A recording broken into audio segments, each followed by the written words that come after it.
The gentleman in the elevator now is a candid star. These folks who are entering, the man with the white shirt, the lady with the trench coat, and subsequently one other member of our staff, will face the rear. And you'll see how this man in the trench coat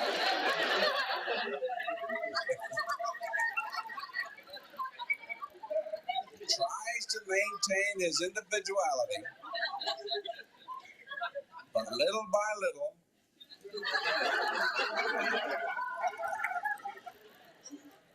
he looks at his watch, but he's really making an excuse for turning just a little bit more to the wall. Now we'll try it once again. Here's the candid subject. Here comes the candid camera staff, 3 of them at least. And this man has apparently been in groups before.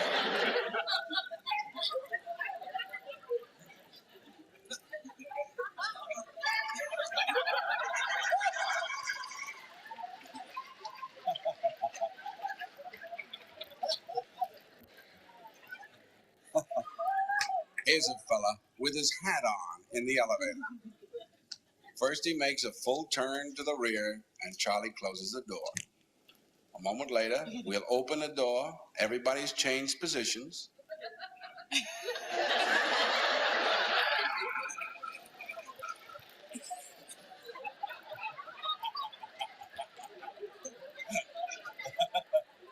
Now we'll see if we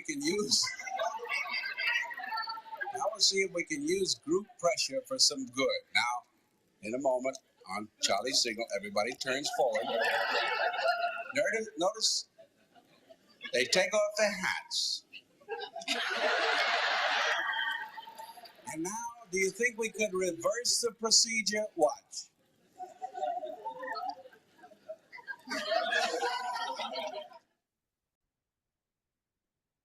The tyranny of the majority, as Tocqueville described it, illustrated perfectly by Candid Camera, the popular television show in the 1960s. You've probably seen the clip before. It's very famous. The elevator stunt. What is it about? Standing in an elevator with a group of people who all tend to do the same thing, facing one way, taking their hats off, putting their hats on, that makes the individual who's not part of the prank go along. It's a funny clip. It really brings out, I think, some of the funniest things in us and our tendency of group behavior. Individuals aren't like this. They're rational.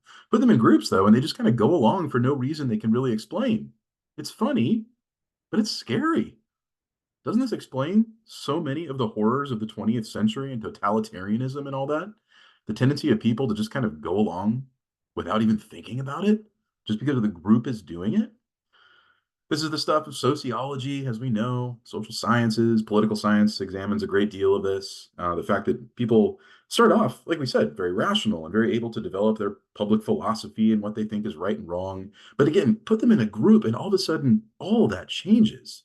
And they completely modify even the most theoretical truths to fit the people that they are around. This is alarming. It can be used for good. In fact, the narrator said that. Let's use this for good, right? But it can also, as we know, be used in terrible, terrible ways.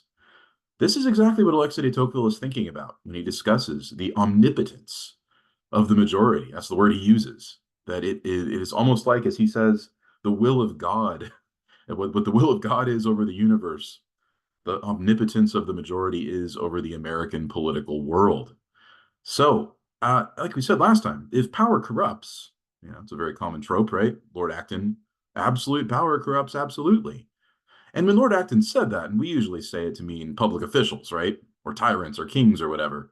But isn't it also true of groups of people, especially large majorities? Let's consider just how corrupt and monstrous majorities can be. And then in chapter 7, and then in chapter 8, let's consider what Tocqueville has to say about the way Americans check that corruption. They prevent the tyranny of the majority. And what institutions and things do we have in place that do that? And really, he spends the rest of the book thinking about this problem and pointing out that Americans, even though we have a tyranny of the majority, we have all kinds of things in place that stop it. What are those things? And why are they so valuable? And like you said before, how might we take the lessons of Americans and the way they prevent tyranny of the majority and apply it elsewhere? What other countries might allow majority rule as democracy comes all over the world, as you said, but make the best of it, put safeguards in place that actually work? So let's consider that let's consider that today. He mentions a few other things about that omnipotence of the majority that he mentioned here. The first one is the way that tyranny of the majority, or let's say omnipotence of the majority, relates to legislative assemblies. Here's a very famous painting. I showed you those George Caleb Bingham paintings. Here's another one of two guys running for office. In those days, when you ran for office, remember Abraham Lincoln wore one of these. You wear a white sports coat, right? Reminiscent of ancient Rome, symbolizing the purity and spotlessness of your character, right? There are two running for an open seat here, first-time candidates. One is sitting in the audience listening, the other is up there talking. And what must you do if you want to win office? You've got to meet the folks. You got to stand up on that stump.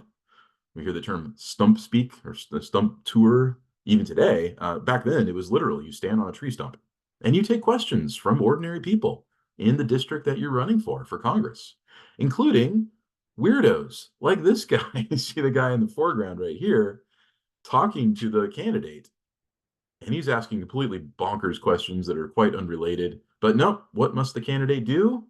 Can't ignore him, can't make fun of him, don't humiliate him. You got to show everybody else that you're able to hear him out and think through his wild conspiracy theories or whatever he's talking about, right? And take him quite seriously. That's the way that you win popular support. Popular support is what it's all about, because in Congress, in the legislative assemblies of the states, you see omnipotence of the majority, Tocqueville says, clearly expressed at the highest reaches of government. So the House of Representatives in particular seems to embody this quite well. And Tocqueville acknowledges it was designed to be that way. Remember, members of the House are elected every 2 years, every other year. So that means they're constantly going back to their constituents. Senators every 6 years, right? So they're more detached. But no, members of the House must always respond, always respond. They they are directly elected by the people. So it's majority vote within those districts. Senators at the time were elected by state legislatures. So again, that detachment, right? But no, members of the House, they must win a simple majority in their state, and off they go. And so they represent the mass of people, the multitudes. The same classes are reflected in the way the House operates as those that are represented. And this really shows in Congress's history. Very famous political cartoon, the debates over the Alien and Sedition Acts back in the late 1790s. These laws designed to keep Americans out of the French Revolution and out of the war with Britain. Some felt very strongly for getting involved. Others were very much opposed to it. And a riot broke out on the floor of the House of Representatives involving fire tongs and clubs and fists. And it was a major disgrace. And it became very clear to the American people early on that this was going to be the rowdy, raucous branch of government. And it was through much of its history. Fist fights were common, members throwing things, duels outside. They'd get into fights and take it outside with their pistols. Two shots would go off and one man would come back and the other one wouldn't. So yeah, it was a wild, raucous kind of place, the House of Representatives. And Tocqueville says it's a good thing because this allows these popular impulses to find an outlet. If they don't have a formal way to do it in a branch of government, the legislative branch, then they would take it in other directions and form mobs and interest groups out there in society that could become a whole lot more dangerous. Shays Rebellion kinds of episodes. And then it would fall to the president to put down the rebellion, and so much better to just let popular passions have an outlet in the federal government instead of outside of it.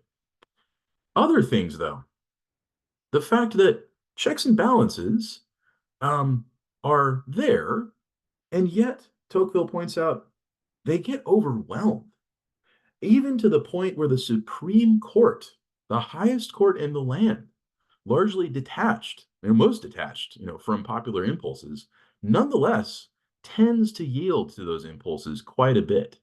The court is uniquely positioned to say no to laws that it believes are unconstitutional, And yet it rarely does.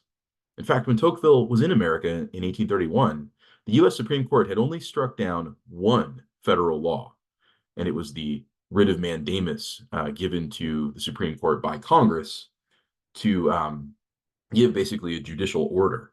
It's kind of a technical, uninteresting thing, but still, that's the only federal law they ever struck down. A handful of state laws, but even then, the court was very reluctant because they knew how popular those laws were. When Chief Justice Roger Taney showed up later, he was all about deference to popular will. The court is in no position at all to tell the people they are wrong about anything. If the court can't say no, what's left?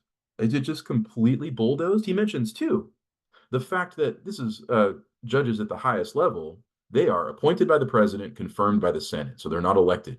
But increasingly, Tocqueville observes, even at the local level, you do see judges running for office, and you see them having to run again for office.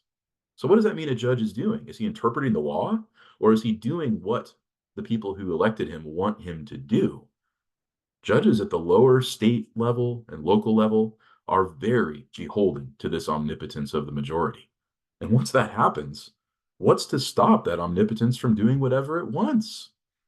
He mentions too the way that representatives in Congress are not so much sent there to exercise their best judgment about things. And the whole point of representation for the founders was that people would elect representatives because they trusted their character and their judgment, and that they trusted their ability to learn while they were in DC and make the best decisions for the country. But Tocqueville says that's the founding vision. Now, what's happening? He says on page 103, right in the middle. Lost my place. Yeah, it happens very frequently that the electors, voters, in electing a representative, map out a course of action for him, and they impose on him a certain number of positive obligations from which he can in no way deviate. So, in other words, if you're going to be elected to office, the people are going to give you their laundry list. They're going to give you their list of things they want, and you'd better do those things, right? That's not representation. Representation is I see that he's a good man, and so I'll elect him on the basis of his character or maybe shared ideology. Okay, fine. But not because he'll fulfill my list of demands. But it became very common in this era. The only way you could run for office was to make promises. The common image of the candidate running for office, there he is again in his white sports coat and white top hat, counting off on his fingers the things he promises to do. And he's trying to prove to these guys that he will do them in a very mechanical way. That's how you win. That's omnipotence of the majority reaching up to the highest reaches of the federal government. This is alarming, Tocqueville says. But then you see the tyranny of the majority over moral authority. That's where you really become worried. Not that it's wrong. Certainly women's suffrage was a good thing. You can think of all, anti-slavery movements and whatever.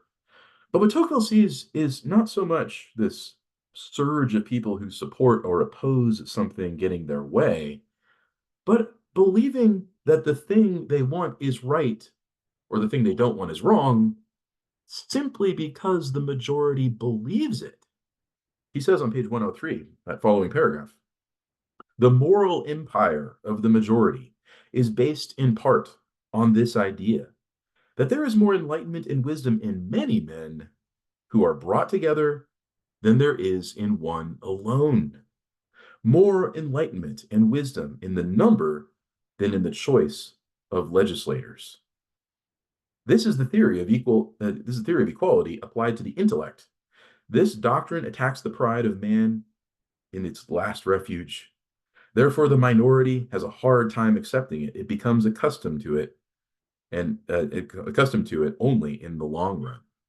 So, what people start to think is what? That just because a majority believes something, it's not so much that they should get that, but that thing is right because the majority believes it.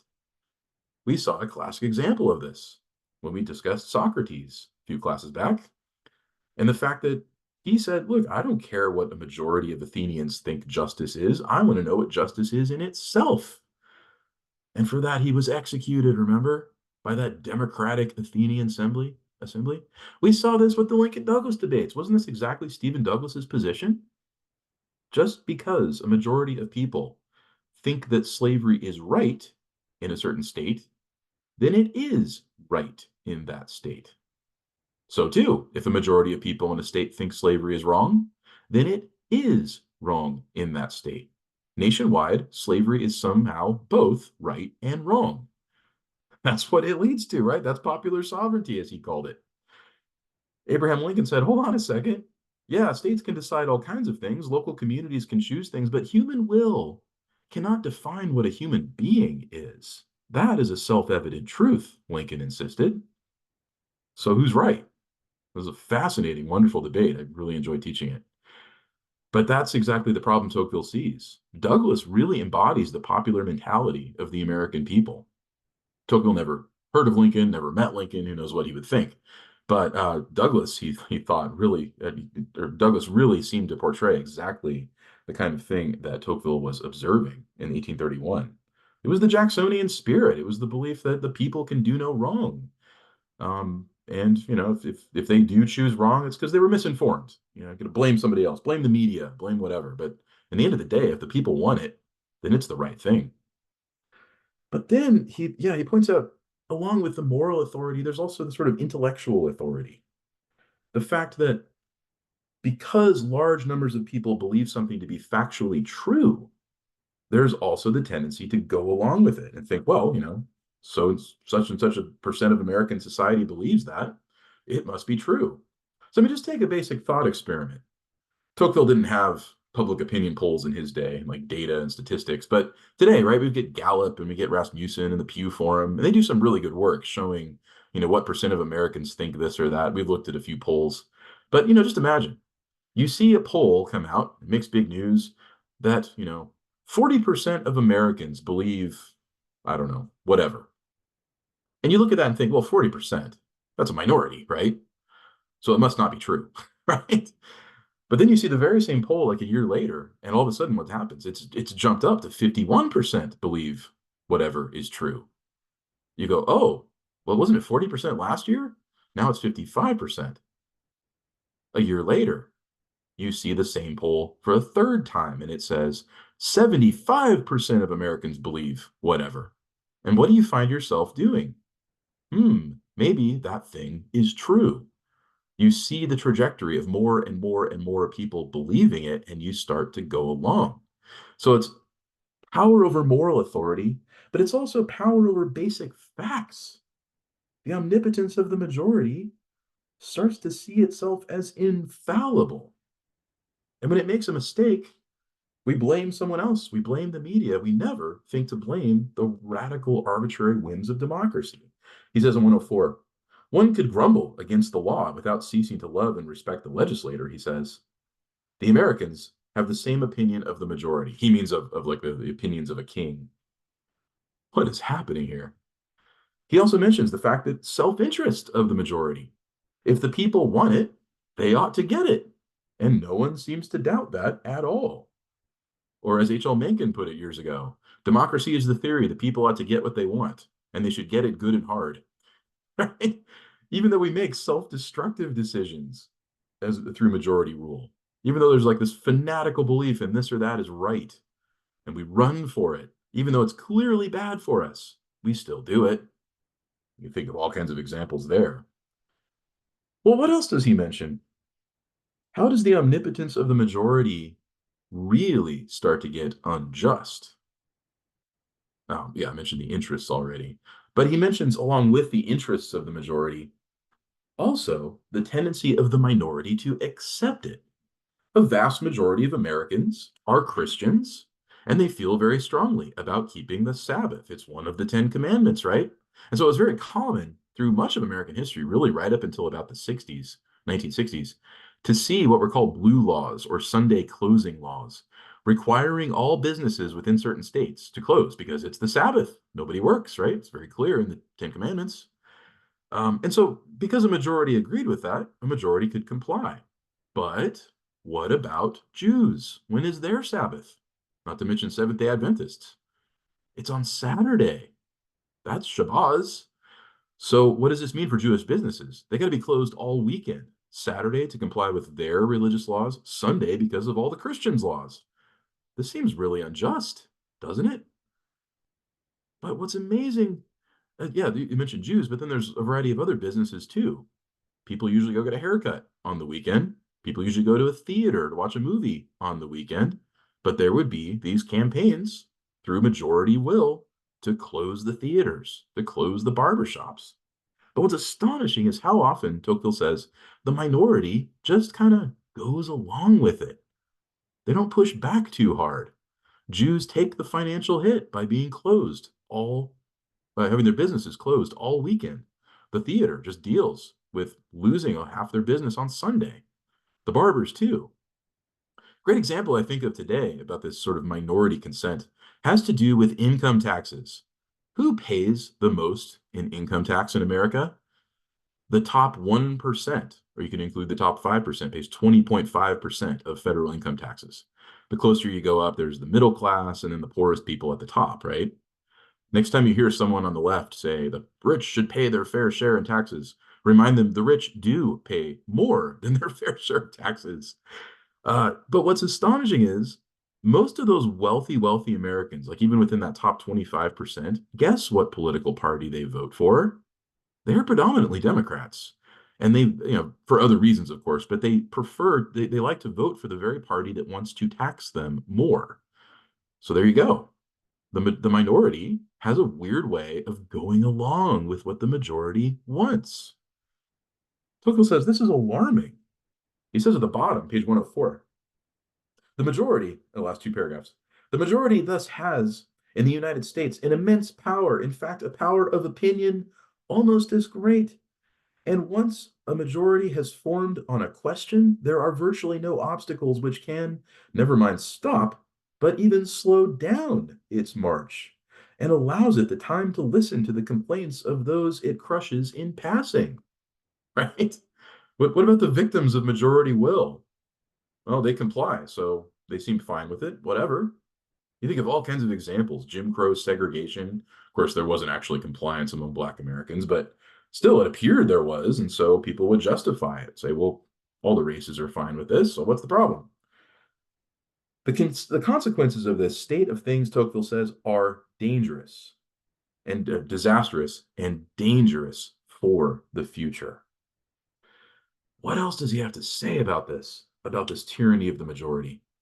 He reflects on the fact that the majority has these constraints, and yet they're not very strong anymore. The majority rules justly, thankfully.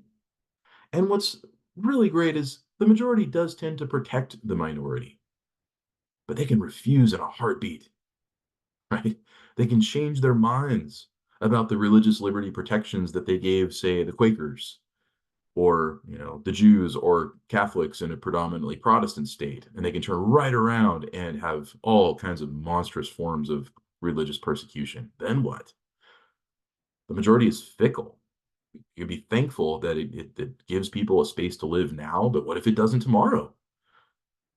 But really, all the safeguards, Tocqueville says, the checks and balances, the extended sphere and representation, and all these things that James Madison so carefully designed, brilliantly designed, they're working, but they're inadequate. It doesn't seem as if they're going to last forever. Although, if you think back to Federalist 10, the last thing Madison says in that Federalist paper was what?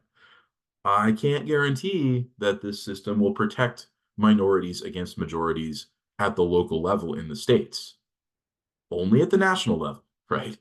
So Madison kind of qualified his plan a little bit and said, hey, don't blame me if you see tyranny of the majority at the state level. So, but yeah, the safeguards work, but they're inadequate over time. And it doesn't seem like they will be able to restrain much longer the mob. I think that's what this political cartoon illustrates very well, right? How can you hold off just numbers of people? What checks and balances are strong enough to prevent the completely being overrun by popular opinion? Well, what about law? Can't law do it? Well, Tocqueville considers that. Yeah, law probably could, and Americans are surprisingly law-abiding. Um, but laws change a lot. They come and go. He doesn't believe, and he'll come back to this later, that there will ever be a tyrant in America, But there will always be the threat of majority tyranny. There will be no single tyrants. Right? That's a great prediction. But yeah, majority tyranny is bad enough. And it's everywhere. The laws can't constrain it. Laws change constantly anyway. And so it seems as if this is a big, looming problem.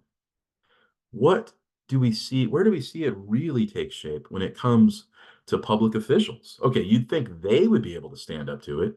Well, we mentioned how often the Supreme Court would give in. Well, what about presidents? He doesn't go into the presidency here. He's thinking about public officials in general. But then again, I mean, look, if any elected office is uniquely positioned to resist popular opinion, it ought to be the presidency, right? He's elected every 4 years, elected indirectly by the people through the Electoral College. He's given tremendous independent power once he's in office under Article 2 of the Constitution. And yet, we have seen very, very populist presidents, starting with Andrew Jackson, who was president when Tocqueville was in America. We mentioned him before. Jackson called himself the representative of the people. He believed he represented the people better than Congress did.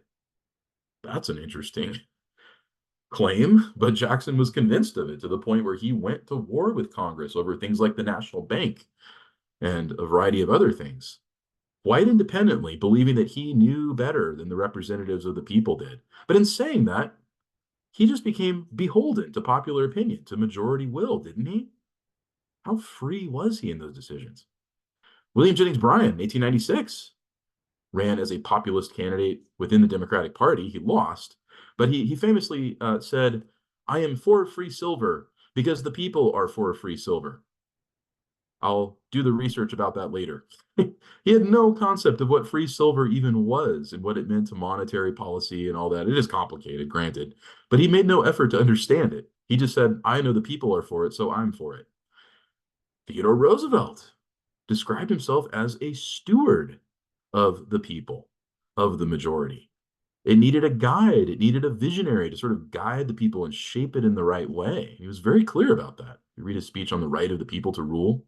Bill Clinton was remarkable in the way that during his second term, especially, he was well known for citing Gallup polls, claiming that his decisions as president, the bills he would propose to Congress, and his independent decisions were entirely a reflection of what he thought the American people wanted. And he would cite Gallup polls and Rasmussen polls. Well, 80% of Americans want this, so I guess I better do it. That's not governing. How is that being a president? And of course, Donald Trump brings us full circle. Guess whose portrait hung behind his desk in the White House? Andrew Jackson, that very same image. Trump was nothing if not a populist. The people, the people, the people. And you notice how each one of these presidents, I think Roosevelt's the exception, but each one of them didn't really see their duty as chief executive to execute the office, or for that matter, to exercise leadership that made the people rise above themselves and be better. Each one of them wanted to give the people what the people wanted. And that was it. No questions asked. So, what does this mean when it comes to, we talk about it politically and everything, but Tocqueville says it's worse than that. The tyranny of the majority is most apparent over thoughts and over public opinion. It's final, he says, when it has decided its course of action. The majority has a hard time changing its mind. It does, but sometimes it takes like decades. You see this in political parties. The fact that they believe in something 50 years ago and then they believe completely the opposite now.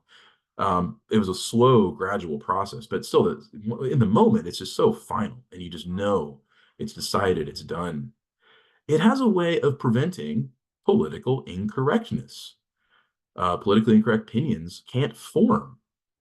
It's not so much that it punishes you for thinking the wrong thing, it stops you from thinking it in the first place. So consider someone on the left. This guy wants everybody to stay woke, vote woke, be aware of racism in society and all of that. So too, this lady on the other side, my kids identify as American. She hates critical race theory, right? So there's somebody on the left, somebody on the right. All right, let's present a test case to each one of them. The guy with the t-shirt, be woke, but what about drag queen story hour? Is he going to draw the line there? Maybe he will privately. Maybe he will in his immediate circle of friends. But when it comes to the group of people he identifies with and embodies or approximate his values, he finds himself going along with Drag Queen Story Hour. So too, the lady doesn't like critical race theory. She doesn't want indoctrination in her schools. All right, do you draw the line with the January 6th riots and the storming of the Capitol? Is she going to put the brakes on then? So it goes with groupthink. We have a very strong tendency to conform to the people that we are around, even to the point of changing our most sacred principles and convictions. So I love this cartoon. Yeah, sure, this is crazy. This will never work. And yet everybody's voting yes for it around the boardroom. And no one seems to know exactly why this is happening. Consider the role of social media recently. Twitter becomes judge, jury, and executioner. You're canceled, says social media. The mob mentality becomes very apparent, and it's quite troubling to see how quick and rapid this sort of thing is executed against not so much the minority, but what about the individual? What about the free spirited, free thinking person? There were weirdos in Tocqueville's day, like there are today, very bohemian, hippie, just kind of out there. What happens to them, though? They face ostracism and persecution. How does he describe the power that tyranny of the majority exercises over opinion, over thought, as our translation says, page 110? When one comes to examine the exercise of thought in the United States, it is then that one sees very clearly to what extent the power of the majority surpasses all the powers that we know in Europe. Thought is an invisible power, after all, and one almost impossible to seize hold of, which mocks all tyrannies. Tyrants can be brutal. Even bad kings, even good kings can be brutal toward people who dissent against him or say things that are unsavory. And yet, people can still kind of get away with it. And in fact, even if they're persecuted for their beliefs in horrible ways, torment or whatever, it just makes them even more sure of their principles, doesn't it? What's different, though, when the supreme power we're talking about is not a king, not a tyrant, but the masses, the multitude of people? He goes on, it is not so in the United States of America. To the extent that the majority is in doubt, one speaks. But as soon as it is irrevocably decided, remember it's final, like we said, each one falls silent, and friends as well as enemies seem then to attract themselves together to its chariot. The reason for this is simple. There is no monarch so absolute that he can unite in his hands all the forces of society and vanquish resistance, as a majority can when it is invested with the right to make the laws and to execute them. Right. So I mean, even the king can't rally popular support quite the same way as majority will can. Really, what he means is kings and tyrants, they had a material power over people. They could fine you, they could throw you in prison, they could do horrible things to you, but they couldn't reach the will. It's different in democratic times because those can reach the will. It's not so much that you say the unpopular thing and then you're punished for it. No, you are stopped from saying the unpopular thing in the first place. Bottom paragraph 111. He says, in America, the majority draws a formidable ring around thought. Within these limits, the writer is free. Yeah, you can express your opinions. You can say what you want. You got free speech, but woe to him if he dares to go outside of that circle. It is not that he has the fear of being burnt at the stake, like in the old world. We don't do things like that. But he is exposed to all kinds of extrications and daily persecutions. A political career is closed to him. He has offended the only power which has the capacity of opening it up to him, the people who'd vote for him. Everything is refused to him, even glory.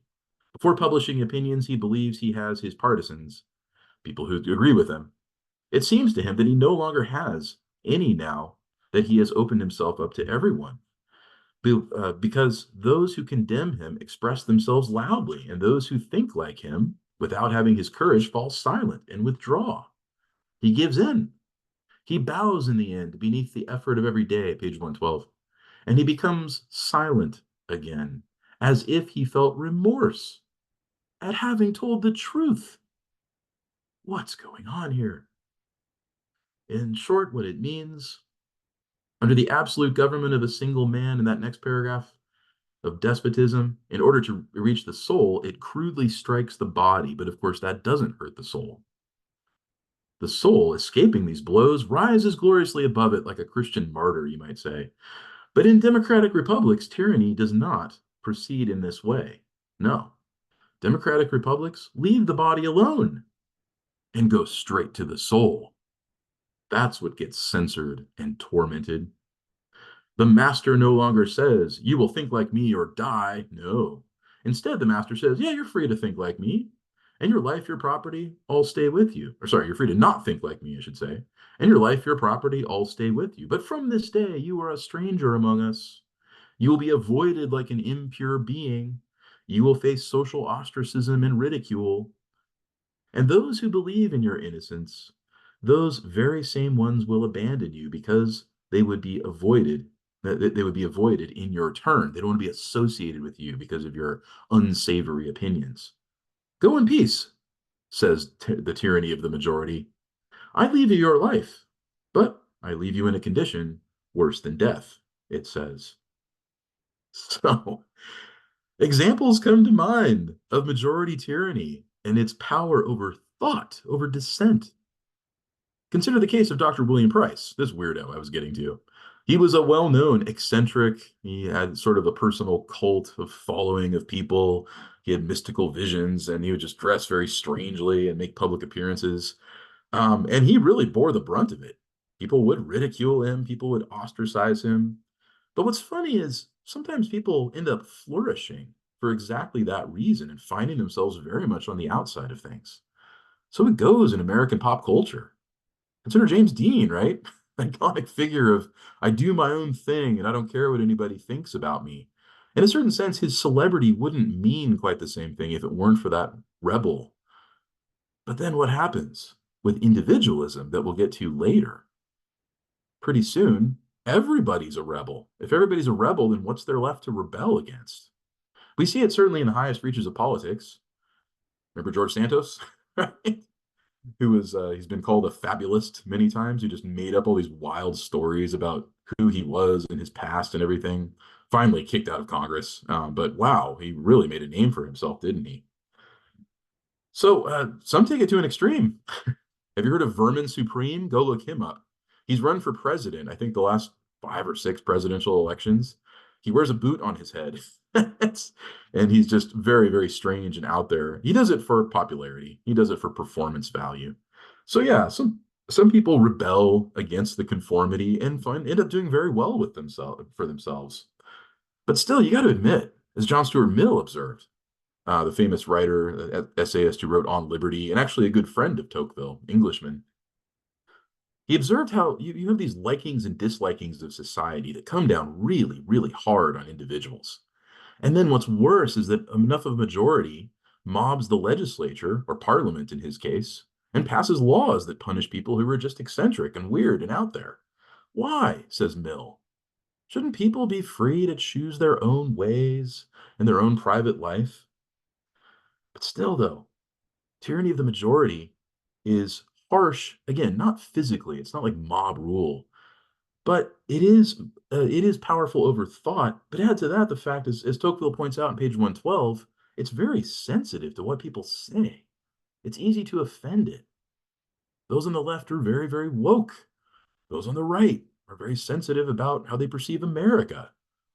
And so as a result, Tocqueville says, the power that holds sway in the United States does not intend to be made a fool of in this way. The slightest reproach offends it. The bottom of page 112, sorry. The smallest of stinging truth shocks it. It must be praised from the forms of its language to its most solid virtues. No writer, no matter what his renown, can escape this obligation to shower praise upon his fellow citizens. The majority thus lives amid a perpetual adoration of itself. That's an amazing phrase, perpetual adoration, which of course we usually ascribe to the Eucharist. What Tocqueville says here is Americans kind of blasphemously worship themselves. They perpetually adore themselves. Only foreigners, he says, and here he's talking about himself, or maybe experience, but only foreigners can make certain truths reach the ears of Americans. It takes a foreign Frenchman to come over here and tell Americans how shocking this sort of thing is. So all that said, here the use of power is without doubt good, Tocqueville says at the end. He says, thankfully, tyranny of the majority is immensely powerful, and yet it's surprisingly willing to change its mind about things. It's not totally vicious and cruel, but that could change. And then what? He says it's only an accident that American tyranny of the majority is not totally destructive. So, what effect does this have on our character? It makes us very, very prone to just listen, to go along with what the people want. And he lists several reasons for that. We won't go through them all. But um, he says on page 114 at the bottom, among the immense crowd, great description, which in the United States rushes into the career of politics, I have seen very few men who exhibit the virile candor and manly independence of thought, which often distinguished Americans of former times, and which everywhere where it is found forms the outstanding trait of great characters. Where's the George Washington today? Where's the Thomas Jefferson? It doesn't seem likely that we will ever have people like that again in America. Now, thankfully, the founders knew that, and he mentions James Madison by name here, right? And then Madison anticipated this tendency of people. A few chapters later, he does. But still, why are we just so mediocre? Why does the multitude expect politicians who are just so average? It goes back to that point. And once they're in power, they're expected to conform completely to what the people want. If these lines ever reach America, his book, he means, I am certain of two things. First, American readers will raise their voice to contemn me. Oh, that Tocqueville, right? He didn't see how great American democracy is. Second, though, many of them will absolve me in the depths of their conscience. He mentions those who live in America and are aware of just how dangerous this tyranny of the majority is. And they'll tell the Frenchmen, oh, yeah, it's pretty bad. And then they'll go right back into public life and praise the will of the people. And Tocqueville says, hey, wait a second. That's not what you just said to me. But hey, they got to keep their public face if they want to have any career in politics. So, submission to popular opinion, it's very much like the flattery that used to be thrown at kings in the old world. For myself, I believe that in all governments, no matter what they are, baseness will become attached to force and flattery will become attached to power. And I know only one way to prevent men from becoming degraded. That is to grant to no one, along with absolute power, the sovereign power to debase him. Why do governments fail? It is either because of omnipotence or tyranny. They're weak or they're too strong. They lapse into anarchy or they lapse into despotism. But what do Americans do that's so unusual? They do both things. They are simultaneously weak, and at the same time, democratic tyranny is strong. We have this sort of double crisis foisted upon us. He quotes James Madison in Federalist 51, which we looked at, although we didn't read this particular passage. But Madison reflects on the very same problem. The fact that majority tyranny is looming so large that governments can be very, very weak in the face of that majority tyranny. And he quotes none other than Thomas Jefferson. The executive power in our government, Jefferson says on page 117, is perhaps not the principal object of my concern. I don't care about the presidency, he says. The tyranny of the legislature and popular opinion generally is presently and will be for many more years the danger most to be feared. That of the executive power will come in its turn, maybe. Maybe we'll get dangerous presidents, Jefferson says. But far more than that, I fear popular opinion. On this subject, Tocqueville says at the end, I prefer to cite Jefferson more than anyone else because I consider him the most powerful apostle democracy ever had. Author of the Declaration of Independence, after all. And yet, that very apostle of democracy is not too optimistic about how democracy will go. So, that is all meant to make you very pessimistic and to depress you about the possibility of democracy and self government. The responsible citizenship comes with a tremendous burden of facing this kind of reality of majority rule. What do you do about it? And really, this kind of restates a lot of what Plato said a few classes back. Remember his criticism of democracy, the way that it just gradually slides into tyranny, inevitably over time. It becomes ungovernable, and then it just runs into the arms of the tyrant. The only difference is for Tocqueville, you can tell there is no tyrant who shows up. You just get the sort of mob mentality, and it never really culminates in tyranny, except its own form of tyranny. But there are safeguards, there are protections. What are they?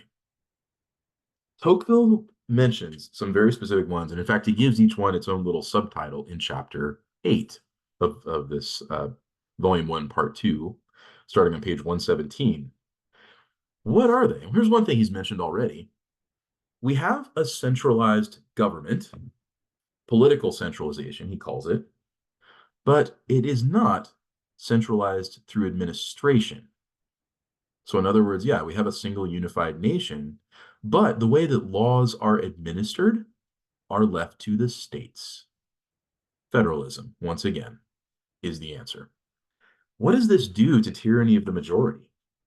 He points out tyranny of the majority really can overrun any one of these states, and it happens all the time, but it can't overrun them all, and it can't overrun the national system. DC is more detached from popular opinion, except for the House of Representatives, as he's mentioned, but that's only one part of the federal government. The rest of it is more insulated, thankfully. Sometimes it does go with public opinion. We mentioned how the court has done this. We mentioned how Bill Clinton did this, right? Looking at public opinion polls. But still, it's not completely overrun by popular mass. He says on page 118, in all of the American republics, the central government there in DC is only responsible for a small number of objects. National defense, regulation of commerce, anything that seems to actually rise to the level of national need. It's only a few things. Everything else is left to the states. So only a small number of objects, he says, whose importance has attracted its attention. It is not undertaken to regulate the secondary matters of society. Nothing indicates that it has ever conceived the desire to do so. The majority, while becoming more and more absolute, has not increased the prerogatives of the central power. It has only made it all-powerful within its sphere. Thus, despotism may weigh very heavily on one point, but it cannot extend to everything. So, not only do we have state and national governments, but we have checks and balances within the national government. Precisely so, majority power can never rise to the level of overtaking it all. But, he says, be careful, because what happens if it does get centralized? What happens if the national government takes over more and more aspects of our national life and the states do less and less? Then you're inviting tyranny of the majority on a national scale. And that's very, very dangerous. So, but thankfully, he says, we've got states in the United States, we've got federalism. Then he points out something really important: the legal profession, lawyers, judges, and jury trials. These are hugely important because they have a way of greatly modifying tyranny of the majority. And the tyranny of the majority, as powerful as it is, still has a habit of obeying lawyers, respecting lawyers, and obeying judges and the rulings of courts. They can grumble and complain, they can disagree with the outcome of that trial, but in the end, the law is the law, and they stand by it. That's really kind of a miracle if you think about it, right? I mean, why is it that if you're in trouble with the law, you're guilty as sin, right? And yet you will still go through the process of arraignment, of trial, of sentencing. Through the trial, there will be witnesses who testify for you, against you, evidence presented. An attorney will represent you. The opposing attorney will prosecute you. Why do we do all of this when it's just so obvious that you're guilty? Even if you plead guilty, you go through the process. What does this mean? Law has an amazing way of exercising respect over the majority. Tyranny of the majority has no obligation to obey it in such a way, right? So he breaks it down. What do lawyers specifically do? He says the men who have made laws, their particular study, have drawn from the work of habits of order. That's what it is to study law, right? It's all about logic. It's all about careful ordering of things. How does the precedent in that case apply to this case? It's very, very cut and dry logical stuff. A certain taste for forms, the procedures involved in a trial, a sort of intrinsic love for the regular sequence of ideas, right? There's due process, there's precedent. That makes them naturally strongly opposed to the revolutionary spirit and thoughtless passions of democracy. Lawyers are resistant to that. And lawyers are respected, he says. They are outside of democracy and really kind of above it. They're the closest thing we have to a wise aristocracy, Tocqueville says. The only way to check and modify democracy, to put the brakes on it, is to have something that's itself not a product of democracy. Every elected official is, right? Every local law is, every local, it's all subject to the whims of the people. But thankfully, lawyers, because of their training, are outside of that. They are elites, but they're good, public spirited elites. For much of American history, you have three major types of elites, right? Lawyers, clergy, and doctors. And they were all expected to have kind of the same levels of professionalism and detachment from popular whims and an ability to tell the people no, to stop them from doing things. And Tocqueville says lawyers are especially that kind of thing. And what's remarkable, he says on page 121, how does popular opinion respond to lawyers? It trusts them. The people in democracy does not distrust lawyers because it knows that their interest is to serve its cause. It listens to lawyers without anger because it assumes they have no hidden motives. In fact, the lawyers do not wish to overturn the government that democracy has given itself, but they continually make every effort to direct democracy according to the propensity that is not its own, but by means that are foreign to it. The next paragraph, he says, the body of lawyers forms the only aristocratic element that can be mixed with the natural elements of democracy without difficulty and become with them in a happy and lasting, and be combined with them in a happy and lasting manner. So it's amazing. I mean, as powerful and omnipotent as that majority is, when the lawyer speaks, the masses listen. Remember, both Lincoln and Douglas were attorneys. That certainly explains a lot about their influence and the ability to hold that debate and have the people listen to them so carefully and weigh the opposing sides. Having a law degree, passing that bar, really is, the secret weapon for making democracy listen to you. He says it very plainly, though. The legal profession, on page 122, three paragraphs down, is the only counterweight to democracy, right? I mean, everything else is on democracy's side, but the big, heavy counterweight of law in the legal profession is the only thing that checks it. It is in the United States that one sees easily the extent to which the legal spirit, by its virtues, and I will even say by its defects, is suited to neutralize the vices inherent in popular government. It has the ability to put the brakes on popular opinion. So, what can go wrong, though? You can kind of see what can happen. First of all, what kind of law do most lawyers go into? You graduate from law school, you're going to go where the money is, right? So that's corporate law, human resources law, and the big one is personal injury law by 22%, right? Administrative law, that's a little more boring, but then, civil litigation. Remember, very few lawyers go into like trial stuff, right? But the really hot stuff is personal injury law because that's where the money is. Hence Byron Brown. I thought this ad was hilarious. What will he do? He's an injury attorney, right? And he's the one who will figure out, hey, the case in the state next door, similar to your malpractice suit, got $2 million. I can get you $3 million. Why wouldn't he? It's like gravity. It's like water flowing downhill, right? So Yeah, the law profession, the legal profession can be corrupted, and that's a worrisome thing. Well, what other things does he mention? The ability of the system to prevent tyranny of the majority from overtaking everything. He'll go on with some more points, as we'll see, and we'll turn to chapter 9 next time in volume 1, part 2. So starting on page 127. And we'll consider some of what he calls the principal causes that maintain democracy in America.